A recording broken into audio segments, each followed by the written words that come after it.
அனைவருக்கும் காலை வணக்கம். மே 6ஆம் தேதி செவ்வாய்க்கிழமை. ஆஸ்திரிய நாட்டு மனநல மருத்துவர், மனநல ஆராய்ச்சியாளர், மனநல மருத்துவர், சைக்காட்ரிக் ஆராய்ச்சியாளர் சிக்மண்ட் ஃப்ராய்டு நவீன மனநல மருத்துவத்தின் தந்தை, மாடர்ன் ஆஃப் சைக்காட்ரிக் மெடிசின், அதாவது மாடர்ன் சைக்காட்ரிக் மெடிசினோட ஃபாதர். அன்றைய ஆஸ்திரிய பேரரசின் பிரைபர்க் நகரில், தற்போது செக் குடியரசில் இருக்குது அந்த பிரைபர்க் நகர், அன்றைய ஆஸ்திரிய பேரரசின் பிரைபர்க் நகரில் 1856 பிறந்தார். சிறுவயது முதலே அறிவு கூர்மையுடன் விளங்கினார். குடும்பம் வறுமையில் வாடினாலும் இவரது கல்விக்காக பெற்றோர் தங்களால் முடிந்த அனைத்தையும் செய்தனர். தந்தையின் தொழிலில் நஷ்டம் ஏற்பட்டதால் குடும்பம் வியன்னாவில் ஆஸ்திரியாவின் தலைநகர் வியன்னாவில் குடியேறியது. அங்குள்ள தரமான பள்ளியில் அவரை சேர்த்தனர் பெற்றோர். சிறந்த மாணவனாக திகழ்ந்தவர். வியன்னா பல்கலைக்கழகத்தில் 1881 மருத்துவத்தில் பட்டம் பெற்றார். செரிப்ரல் பால்சி, அபேசியா போன்ற மூளை பாதிப்புகள் தொடர்பாக வியன்னா பொது மருத்துவமனையில் 1895 ஆராய்ச்சிகளை மேற்கொண்டார். அங்கு பேராசிரியராகவும் பணிபுரிந்தார். தனியாக மருத்துவமனை தொடங்கி மனநலம் பாதிக்கப்பட்டவர்களுக்கு சிகிச்சை அளித்தார். சுயநினைவு இல்லாதது பற்றிய இவரது கோட்பாடுகள், மனம் தொடர்பான நுணுக்கங்கள், மனநோய்கள் குறித்த விளக்கங்கள், நோயாளி மருத்துவர் உரையாடல் சிகிச்சை முறை ஆகியவை மூலம் மிகவும் பிரபலமடைந்தார். ஹிஸ்ட்ரியா அப்படின்ற ஒரு இது குறித்து, ஒரு நோயோ எதையோ குறித்து ஆராய்ச்சி பண்ணியிருக்கிறார்.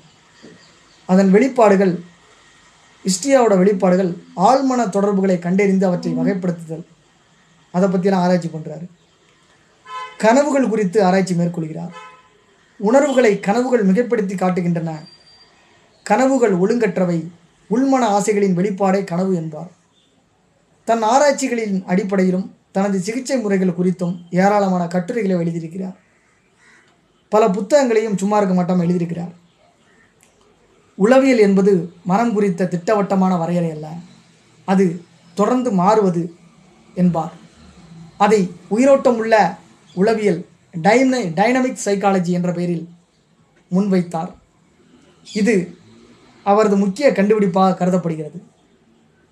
இயக்கவியல் விதிகளை மனிதனின் ஆளுமைக்கும் அவனது சிகிச்சைக்கும் கூட பயன்படுத்த முடியும் என்பதை கண்டுபிடித்தது இவரது மிகப்பெரிய சாதனை.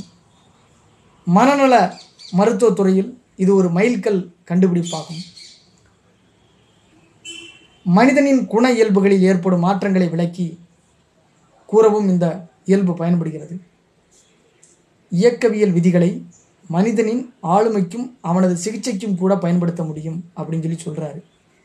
கைனடிக்ஸ் பிரின்சிபால் அதை பற்றிலாம் ஆராய்ச்சி பண்ணுறாரு. அதை எதில் அப்ளை பண்ணுறாருன்னா, மனிதனின் குண இயல்புகளில் ஏற்படும் மாற்றங்களை விளக்கி கூறுறது கூட இந்த கைனடிக்ஸ் பிரின்சிபால் யூஸ் ஆகுதுன்னு சொல்கிறார். பாலியல் விருப்பு என்பது மனித வாழ்வின் முதன்மையான உந்து சக்தி என்கிறார். கவிஞர்கள் சிந்தனையாளர்களுக்கு ஆழ்மனதின் தாக்கம் அதிகம் என்பதையும் கண்டறிந்து கூறினார்.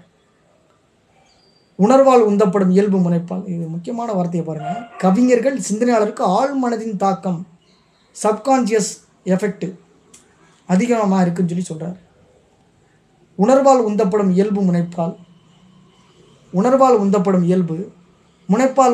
இயல்பு, மிகை அகத்தால் உந்தப்படும் இயல்பு என்று மனிதனின் குண இயல்புகளை வகைப்படுத்தினார். இந்த 3 குணநலன்களுக்கும் இடையே நடைபெறும் போராட்டமே மனித ஆளுமையை நிர்ணயிக்கிறது என்று கூறுகிறார். அதுவரையில் தத்துவவாதிகள், ஆன்மீகவாதிகள், உளவியலாளர்களின் கட்டுப்பாட்டில் இருந்த மனம் என்ற ஆழ்கடலை அறிவியல் மருத்துவத்தின் எல்லைக்குள் கொண்டு வந்த பெருமை இவரையே சாரும். நவீன மனநல மருத்துவத்தின் தந்தை என்று போற்றப்படும் சிக்மண்ட் ஃப்ராய்டு 83 வயசு 1939 மறைந்து விடுகிறார். முக்கியமான ஒரு ஆளுமை தான் ஆஸ்திரிய நாட்டு மனநல மருத்துவர் சிக்மண்ட் ஃப்ராய்டு. இவர் என்ன சொல்கிறார் அப்படின்னா, எவரி மேன் இஸ் சைக்கோ அப்படின்றார்.